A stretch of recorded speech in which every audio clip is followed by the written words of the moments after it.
Okay, here we are. Really quick video. Just wanted to go over the points I hear people make, and I think it's actually really stupid about Smite 2. Because I think some people just have really bad takes on Smite 2 and they think the game is doing something wrong or it needs something else. But first off, let's do relics. I think the most popular relic suggestion is TP, I think, which I think will be literally the worst thing to do for Soul Lane. Because I personally, I know when I queue up Soul Lane, and I'm not a Soul Laner, but when I do queue it up, the most boring thing about Soul Lane is, oh, if you don't have TP, you're not going to get an advantage in lane. Like, what? You're telling me I have to sacrifice one of my relic slots to have an advantage in lane? Because if you're just going to buy Blink, you're probably going to get behind if you don't win your lane. And Blink in the early game, yeah, it can be useful, but it's not going to change the course of that fight. Like, right? Like, teleport will, because if you die, you can just TP back to lane and not miss any farm. In head, in fact, you get more head if you and your lane opponent go even with each other, which is most likely to happen 9 times out of 10. Why? Because in rank, in theory, you should be even with your opponent, unless you're just at the top of the top best. You're going to eventually go even with your opponent, and you're not going to have advantage. So you're just going to be forced to buy TP. So TP is just a horrible thing to do. Like make people actually buy a fun item like Blink. Don't make them buy a teleport where you teleport to wards and towers. Sure, teleporting to wards, it's cool, but the point of TP is for the lane purposes. People don't buy it for the team fight purposes. They buy it for the lane purposes. And I guess rotating purposes, but now that you have the teleporters, you can just teleport to the other side of the map if you want to have impact. It's not like you have to do some complicated thing. Yeah, I guess to a gold fight, that'll be really slow to get to because you have to teleport and then walk to the gold, and walking through the mid lane will be an even slower way to get there. But that's the whole point. You shouldn't be able to be around the map wherever you want with a relic, in my opinion.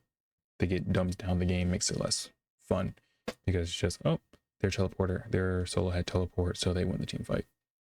Not really a fun or interactive way to play the game. In my opinion, makes it more dumb and forces people to buy teleport for solo lane. Now, 2 on the relics is Aegis. Seen a lot of people say Aegis needs to come back. It does not. At least not in the way it works in Smite 1. I think the way it works in Smite 1 once again makes for boring gameplay where you look at the person, they have Aegis on them, and it's like, well, I can't use my abilities for another 2 minutes. You know, really 2 seconds, but you know, it feels like 2 minutes the way Aegis works sometimes. So I think you should, instead of Aegis being implemented how it is, it needs to be implemented in a revised, revisited version or revitalized. I don't know, in a different way where it's like a Nemesis shield, if in a way, not really a Nemesis shield, but where you take 0 damage in the first half, or not the first half, but in the beginning parts of the Aegis, and then as it ramps down, you start to take more and more damage. So you actually have to perfectly time the Aegis. Right when the ability is about to hit you, you pop your Aegis, and then you take 0 damage, and then it ramps down on how much damage you're going to decrease. So someone sitting at the end of the Aegis, you're pretty much taking the full damage from the ability, maybe getting 10, damage reduction, but that's about it. So that's one change that I'll be fine with. I won't fine with Aegis coming like that, but I don't want it to come to where it's like, because that way it makes it more like a beads, but beads you counter is the counter to CC, and Aegis would be the counter to damage. Because pretty much right now, if Aegis was implemented into the game, no one would buy it because everyone buys beads Aegis. Is the reason why it's called beads Aegis and not Aegis beads, because people buy beads first over Aegis 9 times out of 10. And also, Blink is now something that backliners can actually use because this is a combat Blink and it's another form of safety, which I think Blink just does a better job than Aegis to avoid damage, especially since it's combat now. But Aegis is here, and I think it should be implemented in that way instead of the regular Aegis. Now that was pretty long, but start items should be faster. I think start items should not be in the game. Why? Because it just makes build diversity go down. It makes the other items in value, in terms of how much people value them, go down, because one, starter items will always be more powerful if it's implemented in the same one that is in Smite 1, where it's a big power spike. I'm talking about like the big power spike starter items. I'm fine with the beginning of the game starter items where they don't upgrade, like it is right now if you play one of the flash test, where it doesn't upgrade. It's just a low ranking item, but it gives you that slight boost in the early game and allows you to be a little bit different in how you want to play your god. But the thing they need to do is make it to where you can pick a starter item in any role and use that in another role, except for Guardians. I think Guardians, you don't want gold spooling to, you know, get out of hand.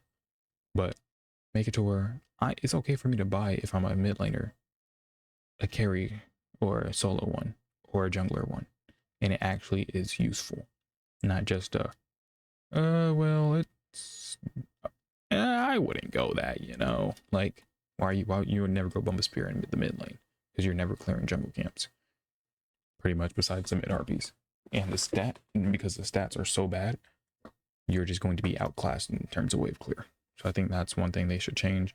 If they do, since they did implement the starter items, at least the base versions, not the upgraded versions. I think the upgraded versions should not be in the game at all, unless they're the same. But even then, because it also allows for like you not building the coolest items in the game, because starter items are factually just the coolest items, because one, they're OP, and two, they usually have cooler effects than normal items. But why not just make normal items that have starter items like effects that are just nerfed down slightly, or make them luxury items that, hey, you can buy this item, but you're going to be paying a lot for it. Like if you were to buy 2 starter items, someone could buy 3 regular items, and, you know, for the same amount of price that you'll be paying for a starter item. I think that's how they should do it if they're going to do it. So, you know, there's actually like cost effectiveness in the game, because I feel right now, and you don't really care about the cost of items. You more just build items because it's a really good item. 9 times out of 10, it feels like. Then number 2 on the list, or 3, I guess, is God reworks. People say they need more to them. I think they need less. I don't think you should be reworking a god, honestly, right now, unless it's a minor rework. You should want to implement a lot of gods fast. You can obviously put a rework here and there, like every 5 or 4 gods. You can have a rework god that you want to put, like Nox, Afro, who's another person, Freya, you know, people like that, so they can actually have a different, so people that like is a community-wide consensus to have a rework. We should not be changing things just to be changing things. Like I think how they changed Jingwei, that was fine. It enhanced her base kit, but just flat out changing abilities. I hear like a lot of people say, oh, these gods are boring. Those are the same gods you're playing in Smite 1. Like what? If Smite 2 never came out, you would not be thinking about, oh yeah, let's rework Jingwei. No, you would think Jingwei's she's slightly boring, but you know, she's the safety god. So, you know, I don't think we should be reworking them fully. We can do partial changes, like how Jingwei can now dash on her ult twice if she waits for a second. You know, it's not anything broken, but if they stay in the range, you know, they take double the damage, which I think is a really cool change. And I think the change there too, really cool change. You get double the 3 charges instead of just 1 charge of your 1 ability or your 2nd ability. So I think that's a cool way to do it. I think her dash is kind of awkward. It's not as fast, and also you can actually turn it now where you're dashing in the air, like you can actually fly, which is kind of cool. But I think minor reworks are fine, but major reworks are not good. Like if you're reworking a whole ability, unless it was a problem, then you should not be touching it really. And I think a lot of people just want change for the sake of change, which I don't think is what you need right now, because the whole point of Smite 2 is to get new players on board first, and new players are going to see the god and they're going to be like, oh wow, that's just a, you know, it's a different god. They never played Smite before. But I guess your 2nd goal after that is to get old players to come back, which is why you introduce small little tidbit changes to some characters. And then lastly, the map is boring. I don't think it's boring. I think it's slightly underwhelming, because one, they don't have a mini objective in the fire pit before fire giant spawns that you can fight over, because there's no real early objective you can really go for. You can kind of go for the Warhorn, but I don't think I've ever like really seen the effect of the Warhorn. I think they need to increase the effect of the Warhorn or make it more noticeable when minions are being Warhorned. Because I think the Warhorn is a way cooler objective than Totemaku, which I think some solo laners think is crazy to say, but Totemaku is literally useless outside of the first 5-6 minutes of the game. Like, how often are you really using the mana? I guess the movement speed is nice, but it's more or less useless outside the first 5 minutes, 6 minutes of the game. You don't really care about it too much unless you're like really low on mana and you have no MP5 yet, which you probably should be having some kind of mana sustain by then, or your natural mana sustain to be enough to how much you're using your abilities, unless you're just overcasting them, which maybe don't overcast them, but I guess that's the benefit of Totemaku. You can't overcast. Like, I'm not saying Totemaku's a bad. I think it is good. It's a cool thing to fight over. I think they should bring it back instead of the side camp and dual and not dual lane, solo lane. I think they can bring it back instead of that, but replacing the Warhorn or comparing the Warhorn and the Totemaku, I think the Warhorn is infinitely better, an infinitely cooler idea than Totemaku. You get mana regen.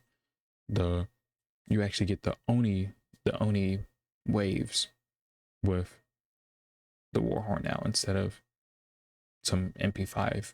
Like, what? It's not even close on the coolness factor. And I get people want to actually like fight over something, not just click a button and start reaching out and, you know, force, like using the force to do the Warhorn.